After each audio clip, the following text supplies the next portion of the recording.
Hi, I'm Tim. Welcome to Watch You Want, and thanks for logging on. Today we're looking at the Hublot MagBang 2. You can see this magnesium chronograph and purchase it on our website, watchyouwant.com.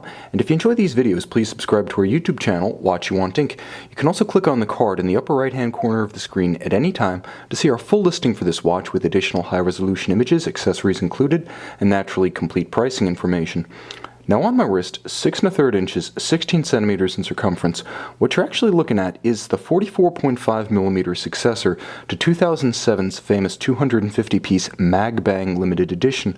Now this watch shares the same almost entirely titanium HUB movement. It also shares the same Hublonium case and bezel, which is to say it's essentially a magnesium alloy, but it does have several significant changes that make it a little bit more deluxe and a little bit more luxurious than its stripped-down predecessor. Starting with the bare measurements, it's essentially the same watch. 44.5 millimeters across the round of the case, as you can see, with the chronograph pushers, with the crown guards, with the flanks splayed out in cushion-like form. There really is no round diagonal across this case, so it does wear a bit larger than its 44.5 nominal measurement. In terms of thickness, you can see 15 millimeters thick. There is a little bit of an outward cropping cantilever to the gasket for the bezel, and you can see that actually makes it even harder to clear a tight sleeve. So this is one you're probably only going to want to wear with a sports jacket or a blazer, certainly not a formal cuff of any kind. Now from lug to lug, the Big Bang remains, well, big. It's approximately 56 millimeters from extremity to extremity, but as with all Hublot watches, it does have a little bit of a case curve built in. You can see how the lugs themselves dive down and around the wrist before the case actually ends, and this creates what is basically camber, or a natural flow around the wrist, so the watch does sit secure even on a smaller wrist, and I would say down to about 14.5 centimeters. You can be able to wear this one with security, and because it is extremely light, the watch is very wieldy on the wrist. It feels like a 40 millimeter watch in steel, perhaps even a bit lighter.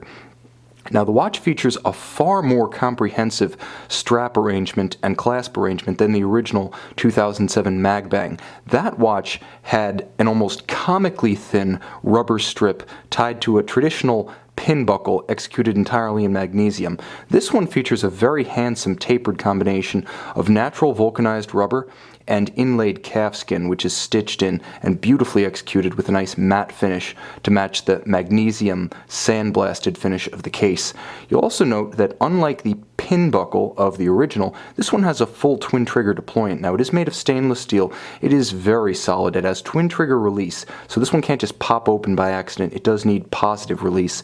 And because of the minderless system that's built in, that is, there are no loop strap minders on the strap, the clasp simply takes the excess strap and tucks it in underneath the clasp for a very clean aesthetic when closed.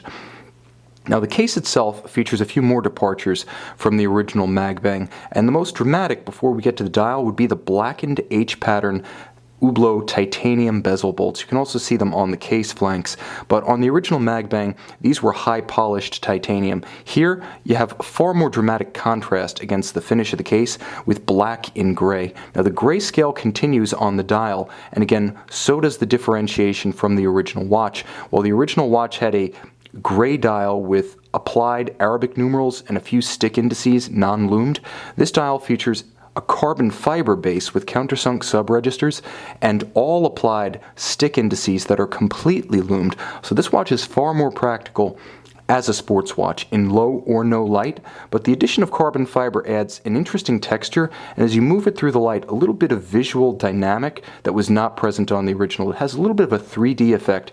It has the appearance of depth, and aesthetically it adds a great deal of interest to this dial. Now it's a simple dial, easily read, with a tri-register chronograph, hours, minutes, and seconds, and a subtle date window at 4:30. Now the movement itself is based on the Valjoux 7750 architecture, but was developed for Hublot in conjunction with Perret, the independent movement specialist. So based on the Valjoux 7750, it has plates, bridges, and screws retaining those critical elements in titanium. Now, the watch features a significant reduction from a standard Valjoux 7750 movement in terms of mass. While standard V7750 is approximately 45 grams, this one's closer to 20. So significant work has actually been done on the movement, which is fairly uncommon on these first generation Big Bangs. In general, they tend to be stock ETA calibers. This one actually feels quite a bit different from the core genus. It's a significant departure from the 7750 in terms of its composition and construction. It's also interesting to look at because of the grayscale bridges and plates, as well as the skeletonized Hublot winding rotor featuring a tungsten carbide winding mass. Now, the basic merits of the Valjoux 7750 are retained. It's tank tough. It features efficient unidirectional winding. When you pull the crown, you do stop the balance, hacking the seconds, allowing precise synchronization. It does have a very robust cam-operated horizontal clutch chronograph action, and it does feature a quick set for the date, so should the watch run down, should you encounter an irregular length month, you can quickly correct this watch. Finally, it is a true sports watch. You're not going to want to take the leather in the water, but should you put it on a strap or a textile of some kind, then you're good to go, because with 100-meter water resistance, this is a sports watch and a summer watch through and through. You can see this unique Hublot Mag Bang 2 and buy it on our website, watchyouwant.com.